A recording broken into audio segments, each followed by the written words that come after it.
Saturday here in Buriram, Thailand means we are all set to go for qualifying to decide the grid for the Tissot Sprint and the Grand Prix of Thailand. Let's head down to the paddock and join Rachel and Michael Laverty. Can really make it work in these conditions. The cooler track this morning, you can see the the facial expressions from Frankie because there was a front moment there, but he seems to have an ability this weekend to get the bike stopped with a hard front. He can use the hard rear and the medium rear. It's going to be a bit of a conundrum for tomorrow's race. I think it's pretty set on what they will qualify with the medium rear tyre and race with it for the sprint. But yeah, he's ready. He's keeping the momentum running from his victory in Phillip Island, and this is a circuit he's always gone well at. Yeah, exactly. He's got 2 victories here in the past in GP. But I guess the hard rear didn't quite work to the same effect for Brad Binder as it did for Marc Marquez out there. The 2 KTMs have to go through Q1 in a few moments' time, both himself and Jack Miller. What did you make of them from yesterday in particular? I'm going to start with. Yeah, Jack is looking good. Brad, likewise. This is a good track for Brad. How he was able to take the fight to Jorge Martin last year. But KTM have been on the back foot a little bit this year, and Pedro Acosta's through to Q2, but both the factory KTMs have a bit of work to do in this Q1 session.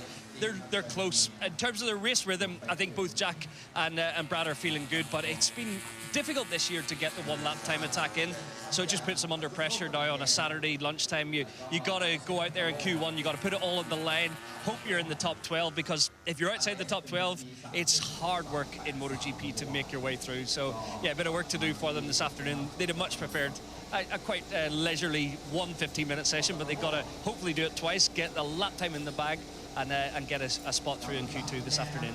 Let's be positive. More data if you're going through 2 sessions. That's it. And I mean, Brad Binder, he was down 18th in FP2 there.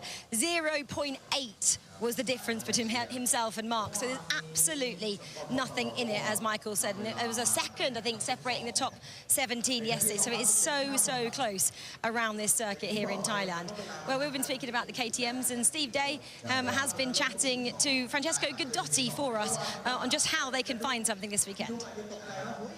Francesco, it's always lovely to talk to you, but I'm sure you'd rather it wasn't at the start of a Q1 session. What's the story so far? The story is very easy. Yesterday, Brad missed the top 10 for 1 milli. His ideal time was 3 times better, could be a sixth position. So means that the potential is there, the speed is there. We have to put a little bit everything together. Brad battled for the victory last year. He was on the podium. If qualifying goes well, do you feel like you can get close to those Ducatis here this weekend? Every year has its own story, and there's a good reference from last year, of course. That's good. We're still confident that we can do a good race, but step by step, as we used to say. I mean, now the wall to go through is Q1, and let's see what happens. Good luck. Thank you. I mean, that's always the question. Can anyone take it to the Ducatis? And Francesco kind of just smiled there. Possibly not, from what we've seen from both the GP24s and the GP23 with Mark there. But Brad, like you mentioned, he exceeded track limits this time last year in the GP, pushed back to 3rd, but a podium, so he knows he can find something if he gets the bike right round here. Yeah, exactly. 1/1000th of a second outside the time yesterday, as Francesco mentioned, is when you see your ideal lap, you know it's in there. So he's just got to put it all together, because his aggression around a hard-braking track like this, he can do something both the sprint and the main race tomorrow. But it's all critical in this session. It hangs in the balance.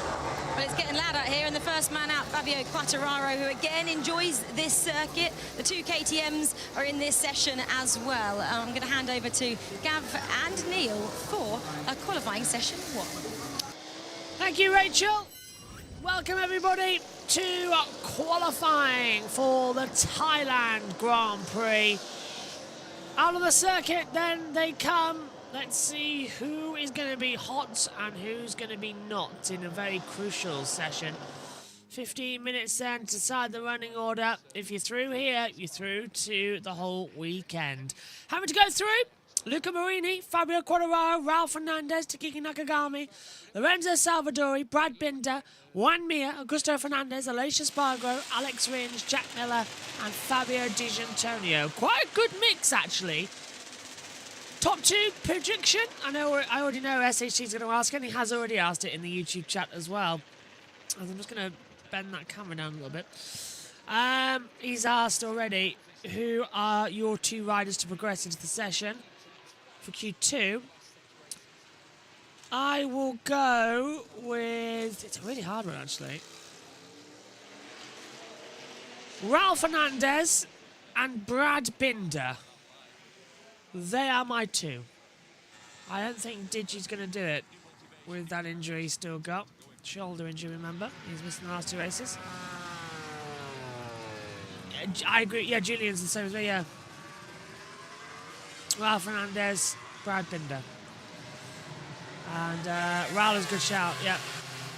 That track house yesterday was improving rapidly. Kieran says the flying goat is back in form. Lawrence agrees. And Lawrence says Digi has the bike to do it, but he seems to still be in pain. Maybe Binder and Fabio Quartararo, because he pulled off some surprising performance in qualifying. That's true for Raul. That's what I'm thinking. Raul yesterday in practice was really good and really strong, actually, early on. He's got a sort of a mixture to find something, to have something. So he's still going to be on my radar out here in the comms box between the 2. First lap times though coming on then here in qualifying. Binder down into turn 3, hairpin, right-hander. Rear of the bike stepping out as he tries to gradually build on the power.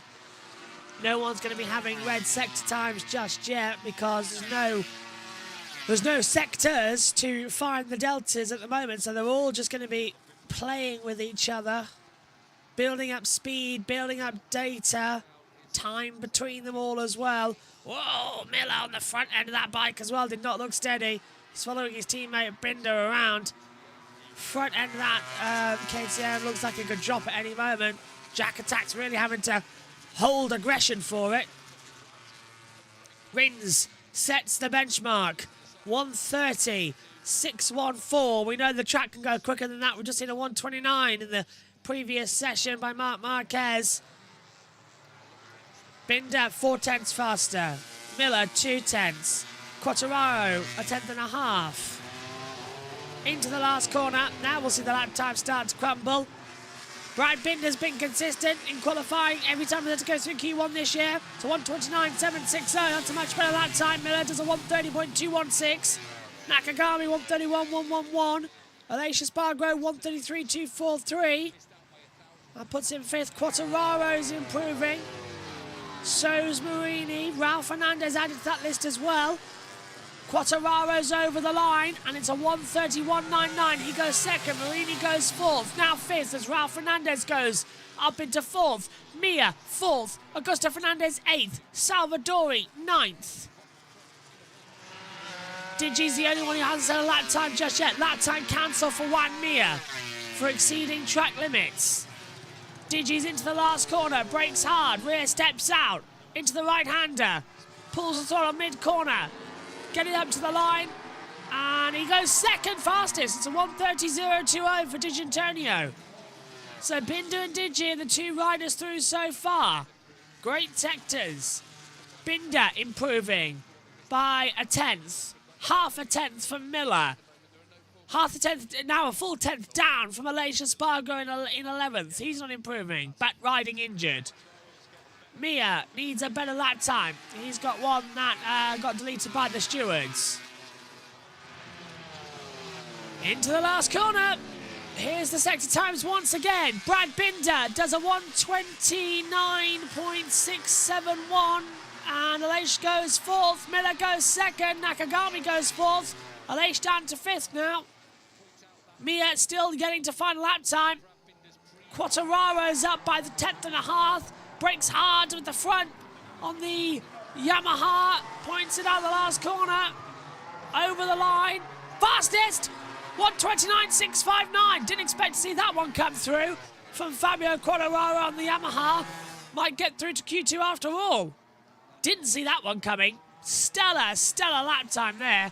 Digi's 36 thousandths up at the moment as well. This will be the last run on the opening, the last lap on the opening run this is. Breaks it hard.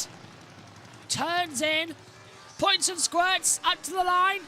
Digi top by 8 thousandths. 129.651 with 9 to go. Rins goes 9th. 134.02. Lap time cancer for Augusto Fernandez. That drops him from 8th to 11th. Salvadori into the pit lane. So let's have a look. Aleix hasn't been on great form lately. Digi red sectors. Quadraro tops. And Digi tops now. Kieran says, well done, Fabs. Digi 2. Lou says, Juan Mia had his lap time to introduce him as P9 at the moment. And only 9 for Rins. SHT says, oh, box call for Digi.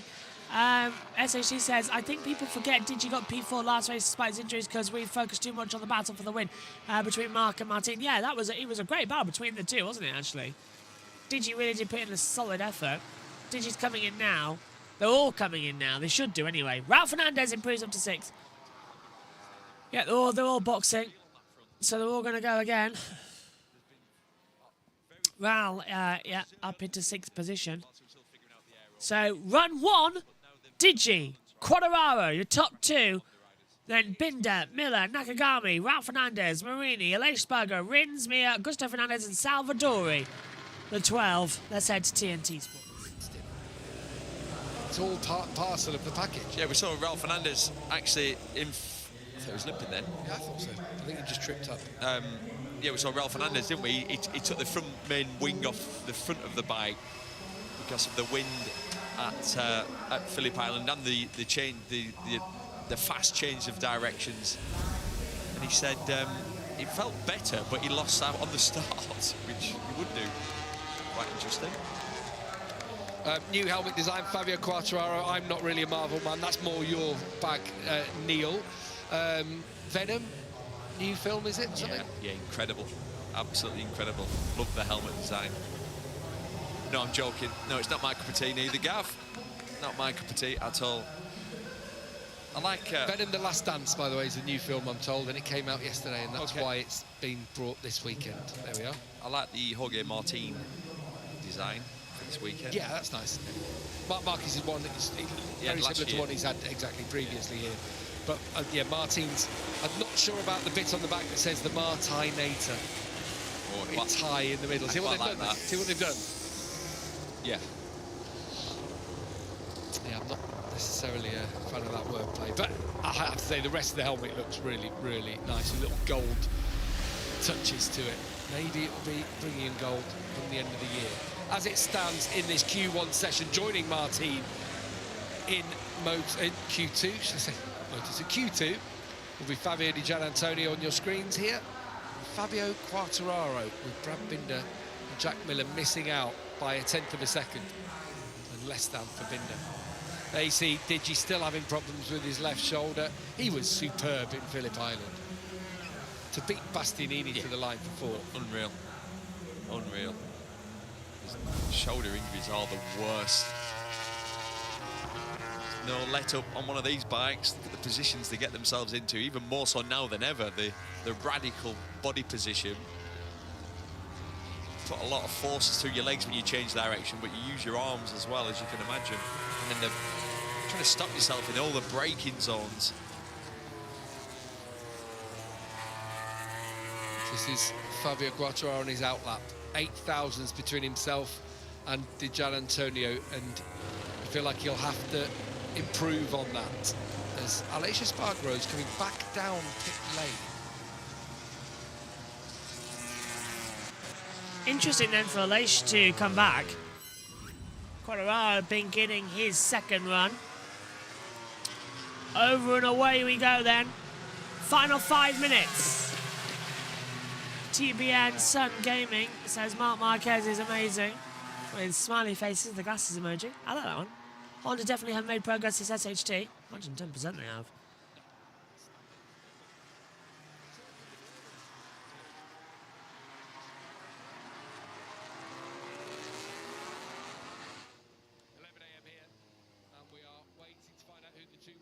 Oh, quickly to SHT.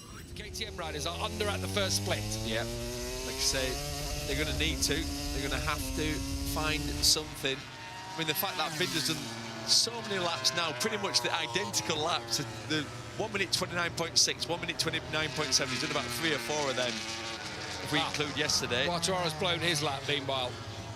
Binder, through the second split, is under by 0.2 of a second. Yeah, so lap times are coming down differently, but we just had a quick technical error again in the box that we had to fix with our headsets. We lost audio. So I always had one ear off to try and listen to that. Back with you now. Binder, 0.2 again up. Now he lost 0.2 in the third sector. He's only 77 thousandths up. And now we've got Augusto Fernandez coming through. I think it's Moto3 all of a sudden. Into the last corner. Binder wants to get through. You can sense it. Over the line. Binder fastest. 1:29.535. Much better lap time there. Digi in second. Quartararo third.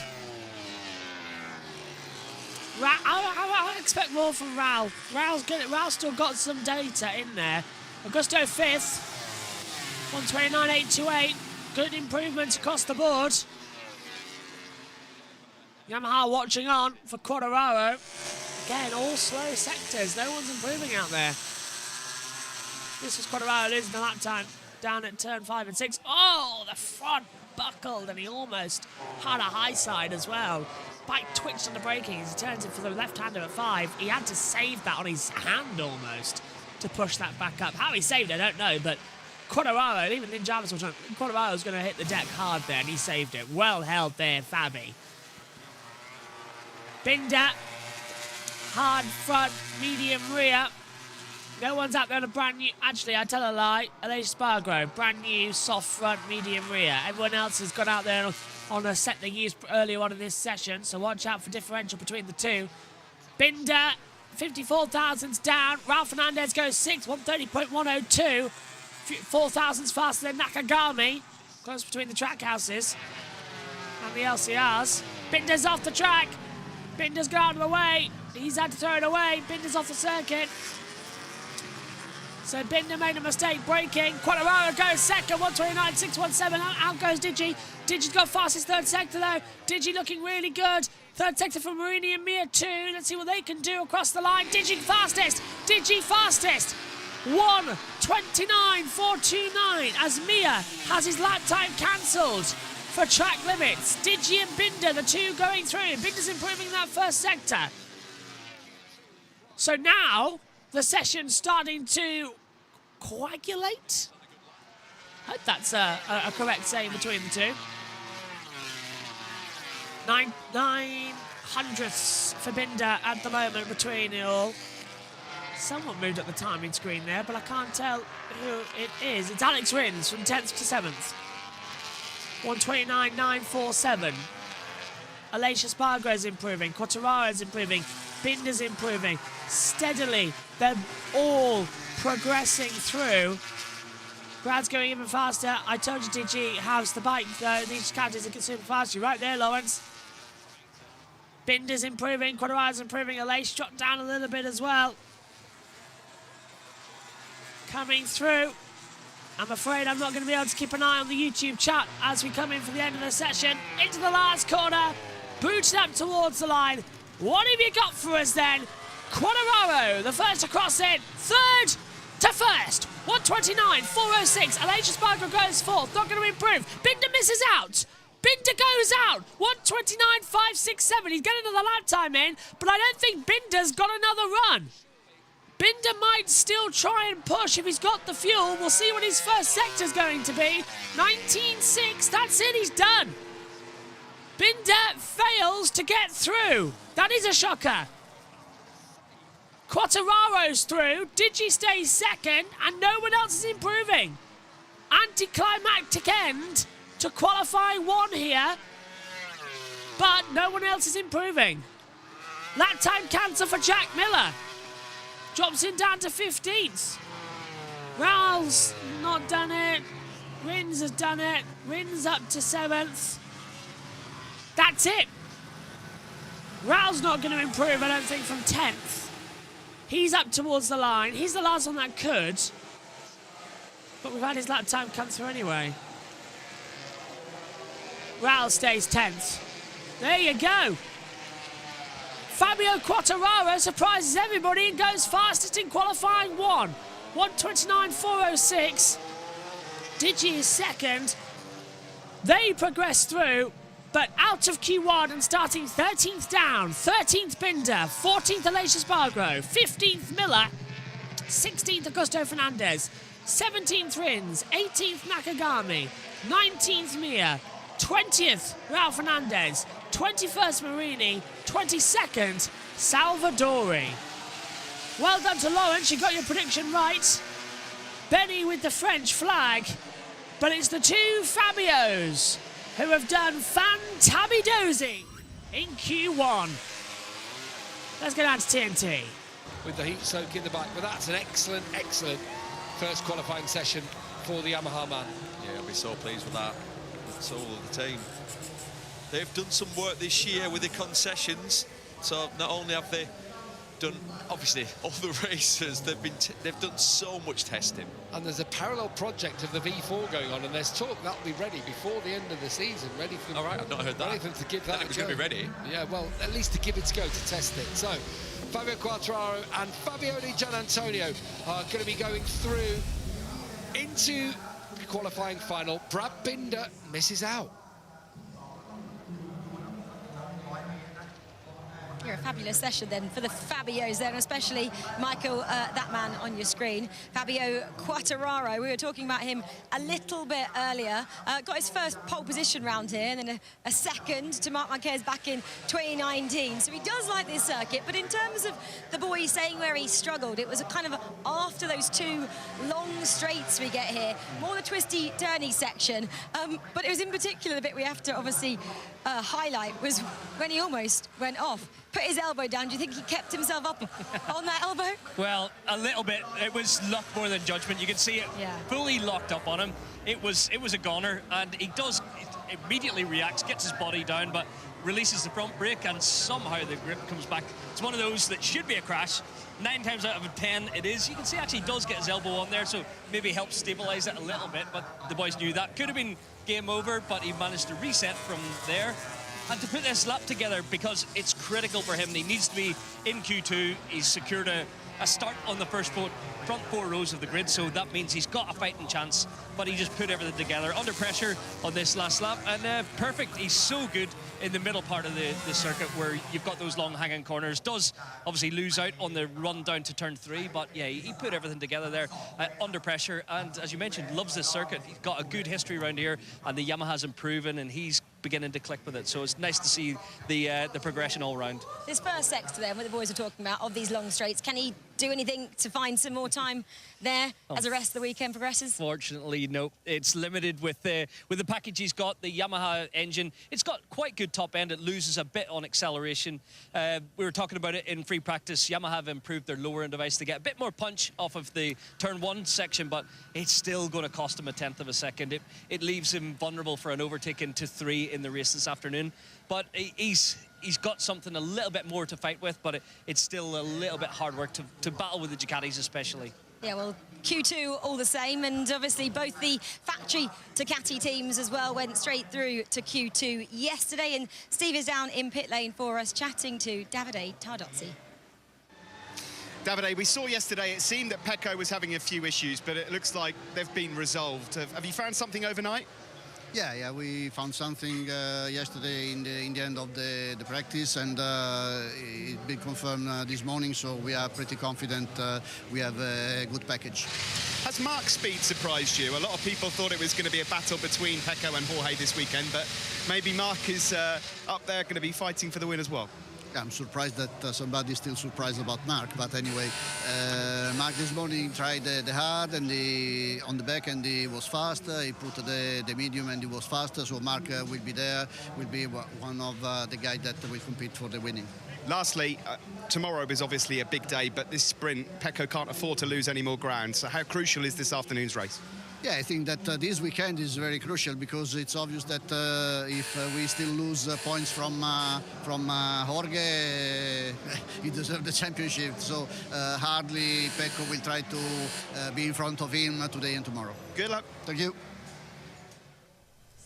Well, interesting what he said there. The fact that he's already talking, the fact that Jorge deserves the championship, coming from a different team out there, Michael. Yeah, obviously, if Pecco can't best him this weekend, then it's pretty clear that he doesn't have the tools to beat Martin currently. So Jorge's on form, Pecco's there working hard, but it's really difficult for him right now.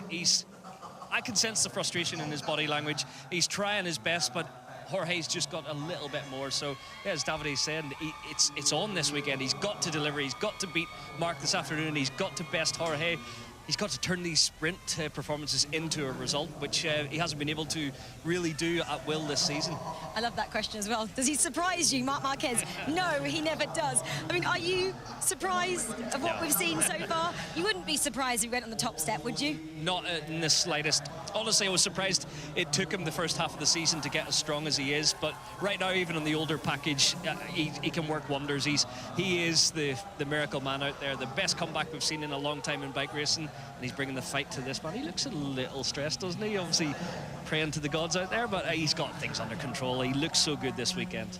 Well, maybe that is something that has changed. We've been talking about this. There is definitely a difference between the Jorge of 2023 and the Jorge this year. Maybe he has spoken to somebody about how to visualize going out there and getting the job done, because it is all in the mind as much as it is physically, as this man knows, because he has done it twice. He's got to take some risks out here as well this weekend. Marc Marquez has already come out and said this. That man, 20 points isn't enough. He needs to start risking things, which could really spice up the races for this weekend. And it's not his MO. He doesn't go out and take risk. It's controlled, it's calculated, it's getting there when everything works exactly how he likes it. If they don't get the bike there this afternoon, then he has to take a risk. He's got to get in, got to get comfortable outside his comfort zone. And I'm not saying he's at 100%, but that's where he maximizes his best abilities. But yeah, when you're fighting for a championship, you just got to throw everything at it, as Jorge seems to be doing. So yeah, there's two very different approaches. But yeah, I think you're right about Jorge's mental state right now. Nothing's really getting inside his psyche. He's so focused on the job in hand.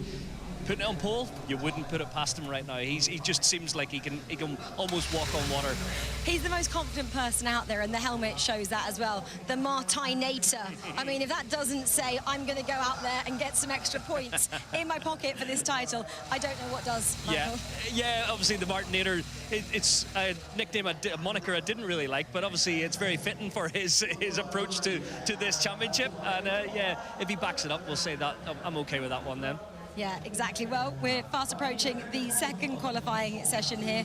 A chance to see who is fastest, who puts themselves on the front row for both the sprint and the Grand Prix, which is coming your way later on today. And then tomorrow afternoon, I'm going to say it is starting to get a little bit warmer out here as well. The wind has gone in pit lane, Michael, which is going to heat up the track. Yeah, certainly feels a lot hotter even from the start of the free practice session earlier. So yeah, sun's broke through the clouds and it's heating back up to similar temperatures we've seen in the afternoon. So it's going to change it. It's going to make the grip a little bit more of a premium. Track temperature 44 degrees, and we're not even at midday yet. Ouch, it's going to get hot, isn't it, when we go racing a little bit later on. Okay, well, let's go back down to Gav and Neil to begin Q2 for us. Enjoy, guys. Thank you, Rachel. So, here we go then. Time for qualifying 2 to get underway for the Grand Prix of Thailand. Away we go. Pecco Bagnaia, Johan Zarco, Maverick Vinales, Fabio Quartararo, Franco Morbidelli, Enea Bassini, Pedro Acosta, Fabio Di Giannantonio, Marco Bezzecchi, Alex Marquez, Jorge Martin and Marc Marquez are your riders in this session. Who's my pick for pole position, and where do you think Zarco's going to qualify in that LCR Honda? My pick for pole position here at the Chang International Circuit.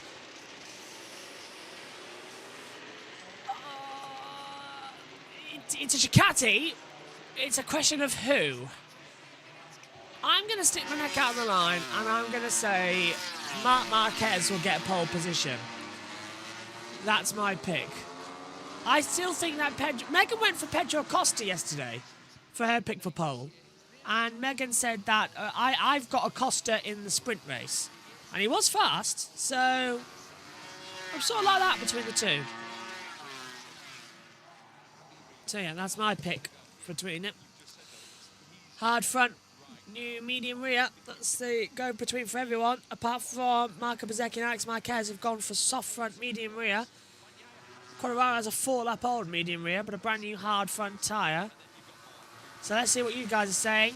Lawrence, Martin and Mark. Julian says Martin. SHT says Mark. Lawrence is between those two. Where do you think Zarco's going to qualify? Middle of the second row. P5 for Zarco, I'm going to go for. I'm going to go brave there. Middle of the second row. He's got that pace. He was quick in practice yesterday. Away we go then over the line. Down into turn 1. Riding with Pecco Bagnaia, the double world champion. Flicks it through nicely at the right-hander. Open up the accelerator. We're now riding with Marc Marquez as he starts his lap time. Down to turn 1. He's been passed by Martin and Morbidelli, and he's got Pedro Acosta directly behind him as well as they come through turn 1. Down the long kink at 2, and then small little kink mid-corner, and that's 2. Down into the heavy braking zone in turn 3 hairpin. Hard on the brakes. Trail in. Pick it up at the right-hander. Accelerate out. Pick the bike up. Oh, and Marquez. As soon as he did that, the bike nearly dropped it. He had to pick it up. Mark's lost a lot of time through turn 3. Gusti says that it's going to be a Bezzecchi pole position on the 72 bike as well. Lawrence says, SHT, hang on a minute. R1 says Fabio Quartararo for pole. SHT, P5 for Zarco will be massive for LCR Honda. Lawrence says not sure that Honda is unpredictable. That's why I don't know where it's going to go. It's either good or bad. It's no in between at the moment with that Honda, especially with Zarco at the wheel with the Castrol. That's going to be on the factory back next year when Repsol leave. HRC is going to be moved over. Bagnaia into the last corner. Up towards the line. Bagnaia's opening gambit in this session. So 1:29.331. That's our time to begin with. Bastianini and Vinales, let's see what they've got going in. Vinales second, Marquez third. Huge traffic in the last corner. Everyone's backed up their lap times now. Not just one, but 7 riders. And this is why Pedro Acosta, this is Marc Marquez's moment at turn 3 that I picked up on. Turns it in, mid-corner, the front buckled, and Mark nearly sends it high side. So Mark saved it massively at turn 3. The front buckled away from him, the rear leaving 11s. Yeah, they've just got to be careful between it now as they accelerate up. So, the running order at the moment: Bagnaia, Quartararo, Vinales, Alex Marquez, Zarco, Martin, Marc Marquez, Acosta, Bezzecchi, Morbidelli, Bastianini, and then Digi has yet to set a lap time in this session. Ducati 8, yep, at the moment, it says Al Zaki, so if I've pronounced your name wrong there. It's going well, and Bagnaia's 3.5 tenths faster than his own best time. Martin's up there too. Maybe Pecco Bagnaia should have been on our radar for a pole position. A man who needs to improve with 20 points the gap in the World Championship. He's out of the last corner at turn 12. Over the line now. 1:29.076 for Pecco Bagnaia. Vinales 1:29.808. Here comes Martin, 3 tenths faster.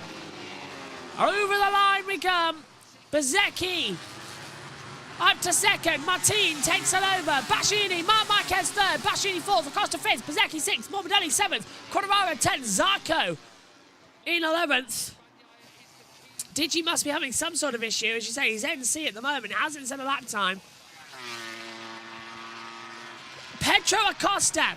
That's more like it. 18.257 in that first sector. New all-time lap record then.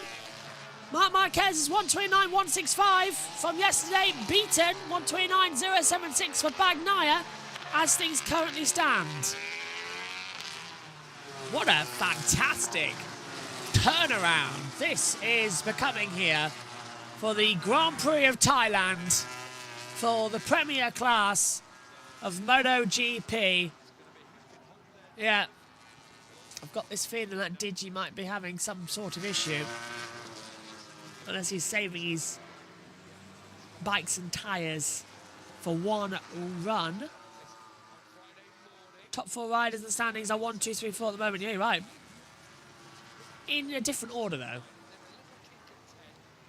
Because it's Martin leading by 20 points to Bagnaia, Marquez and Bastianini. But the top 4 in the championship are inside that top 4. Oh, hang on, that might be different, actually. Because Bezzecchi has moved up into 3rd position. He was 6th, now he's gone to 3rd, and he's broken that little quartet up. 1:29.324. Riders coming into the pit lane then. Lap times completed. Acosta in, he stays 6th. Let's head to TNT Sports. To start the session when he's in this kind of mood, often he's pretty unstoppable. This is setting it up beautifully, isn't it? It really is. It really is. Because he's surprised me really with that first flying lap. But you could almost see his body language, the way he got on the bike. He wanted to be first out on track. You know Davide Tardozzi will have been in his ear, revving him up, firing him up. Don't give this World Championship away. If Martin wins the World Championship, make him fight for it. A couple of mistakes for Marc Marquez. Yeah, that was a scrappy. Yeah. But I feel like Mark, he didn't need to be with traffic. He was in traffic. I think that worked against him. Bagnaia is ready to go again. He's exuding the cool and calm of a world champion. He has been all weekend, looking fairly unruffled about the predicament he finds himself in. It is so crucial this weekend. Why? You want to be as close as you can, obviously, I mean, it goes without saying, but whatever happens, whoever leads the championship in Malaysia, whoever leads has a chance to win it, there and then. And so you need to be as close as possible when we've only got 3 rounds remaining. And that's why this one is so, so important. Because if Martin still has, say, 20 points, he can win it in Malaysia, or he can at least put it out of sight for Valencia. There's a bit of kidology going on. I think Mark's going to wait for Martin. Well, Pedro Costa has. These two do get on. Gets rid of the tear up. He was about to go here. He said, come on, Pedro, let's go then. They're pals away from the track. Same management company. Spent a bit of time together over this year. Again, not that much, but they were on holiday in Ibiza together. They were doing some kind of launch for a product. Marquez trying to find someone to get in behind. I'm pretty sure it's Jorge Martin. I agree. Zarko's in there too. Look, got to the outside of the racetrack there. There it is. This is everybody's outlap as well. That's why there's no penalties for riding slow. Here we go then for Pecco Bagnaia. Just under 6 minutes remaining. He's got D'Antonio behind him as well in towards turn number 1. Let's see what he's going to deal with then. And what this first sector time is going to be. 18.173 then across the board for Pecco Bagnaia in that first sector. Very decent lap time.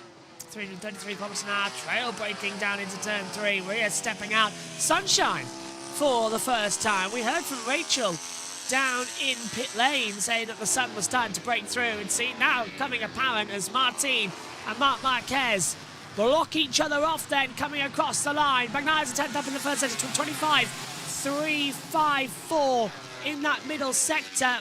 Martin giving the toe to Marc Marquez. This is going to be a very crucial qualifying then in the World Championship of 2024. Winner takes all. Bagnaia needs to start closing in. Oh, and out goes Marc Marquez. Drops in at turn 3. Exactly where he nearly buckled it on the previous go-around. The front buckles on entry again. And Marc Marquez is down in the kitty litter at turn 3. The highs of Australia come thundering down in Thailand. Bagnaia's out of the last corner Is he going to improve on his lap time for pole position? Yes, he is. By 3.5 tenths of a second, it's a 1:28.7. And then Digi goes 7th. Bastianini and Martin will still keep their lap times. Everybody else high. And Martin's crashed! Martin's crashed! Martin has gone down! Qualifying has been thrown up in the air and taken aback. Jorge Martin has crashed down at turn 9. Marc Marquez has crashed down at turn 3. We've got another crasher at turn 5. There's crashing everywhere. Here, let's take a look at Martin. Into 9. He turns in. The front buckles away from him at entry. And he's down in the gravel with 3 to go. Martin will not qualify on pole position for the Grand Prix of Thailand. Pecco Bagnaia and Enea Bastianini have a Ducati 1-2 as things stand. I am flabbergasted. It was Morbidelli. What? Morbidelli went down? You're joking. Is Morbidelli the other one? Morbidelli's gone down. You are absolutely correct. Franco Morbidelli has gone down in the last sector after doing a 22.532. Both of the Prima Pramacs have gone down. 3 of the 8 Ducatis have crashed. And it's a Ducati 1-2 as things stand, with Bastianini and Bagnaia in second and first, with 3 minutes to go. Lap time cancel for Bagnaia, yellow flag. 49, yellow flag. 23, yellow flag. Here's Morbidelli. Way off at entry. Exactly the same as Martin. Front turned in, dragged it through. I agree with you, Lou. It should really be a red flag situation if we've got bikes going everywhere. Is there oil down somewhere on the circuit? No sign of the red flag at the moment. You know how race control, don't like to throw red flags anymore. Unbelievable. Quartararo, lap time deleted. So, Martin down. Marc Marquez down. Morbidelli down. There's more going on in this. This is turn 3. And this is Pedro Costa.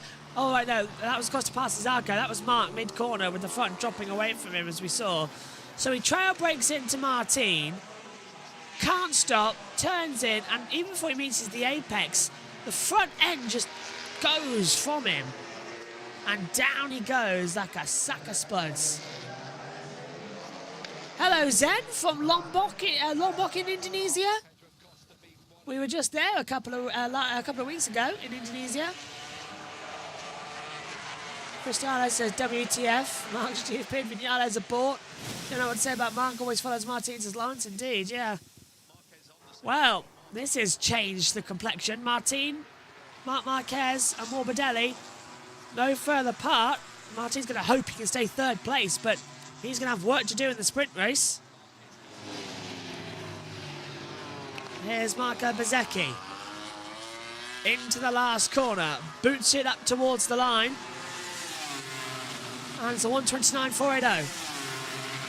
Pedro Acosta's improving as well. Zarco goes 11th. That puts Vinales down to 12th. Acosta out of the last corner. Boots it hard. Away he goes now. 7th. Because Quadraro's gone 6th. Zarco 11th, as I say. Hi there, greetings from Tangerang, Indonesia. Hot Tangerang, Indonesia. I hope I've done that right. Hello.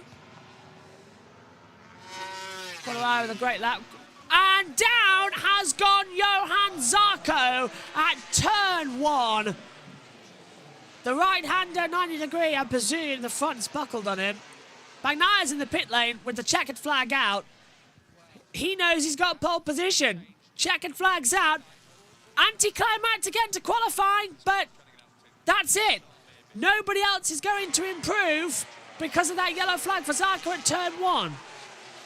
That, Bastianini 2nd, Martin's out of it. Bezzecchi not improving. Quadraro not improving. That's it. Session's over. Digi 8th, 1:29.435. Bastianini in 2nd. Alex Marquez might have something out of the last corner. That time cancelled for the Marco Bezzecchi due to exceeding track limits. Alex Marquez stays 9th. It doesn't feel like he did something there as well. Something's changed about the track. These crashes are too much, maybe temps. I was just thinking the same thing. Track temperature now is at 44 degrees Celsius. Air temperature 31, but for it to have this much oomph about it, I am with you. It's something wrong there. Viñales improves up to 10th. Morbidelli has to start 11th. Zarco has to start in 12th after crashing. And that's it. That's your order. Pecco Bagnaia has pole position for the Grand Prix of Thailand's feature and sprint. Bastianini is second. Martin starts third. Row 2, Bezzecchi, Marc Marquez, Quartararo. Row 3, Acosta, Di Giannantonio and Alex Marquez. Row 4, Viñales, Morbidelli and Johan Zarco. This is turn 9 for Jorge Martin. The front was buckling anyway. As he turns in, it just goes on entry. Front just completely dipped away from him. There's nothing he could do about that. That's the annoying thing. It just went. The airbag deployed. They're going to be happy about that. Such a disappointing end. Such an annoying end as well between the two. You all time lap record though. 128.7. 4 tenths faster than Marc Marquez's 129.165. Everyone's taken the flag. Everyone's concluded the session. Really bizarre day. Martin third, Bastianini second. Pecco Bagnaia has pole position. Digi went down, make that 6. Digi did go down, you're right. Digi went down, started the third sector. He's got going again though. Pecco Bagnaia becomes the Ducati rider with the most poles in history, 22, overtaking that of Casey Stoner. What a day! What a sprint race we have coming up later. There's Alana. Hello, Alana. Runner and producer here on TNT alongside Charlie Hiscock. Not sure Mark would have broken the 128s. That's a massive from the factory Ducatis. The fact that Martin and Mark's in the top 5 despite they crashed out shows how good they are. So, that wraps it up then for qualifying coverage here on JB Motorsports. Pecco Bagnaia fastest, Bastianini second, Martin in third. You can join us later on today, 8:50 a.m. British summertime, for all the action from the Tissot Sprint. It's going to be a fantastic event. Thank you very much for joining us here as well. What a job from Quartararo, says Benny. Lawrence says, congratulations, Pecco. It has been amazing. Thailand gives us a qualifying to remember and would it prove crucial in 2024's title hopes. 20 points between Bagnaia and Martin. Let's hope that can come down when we go sprinting in a few hours' time. Bye for now.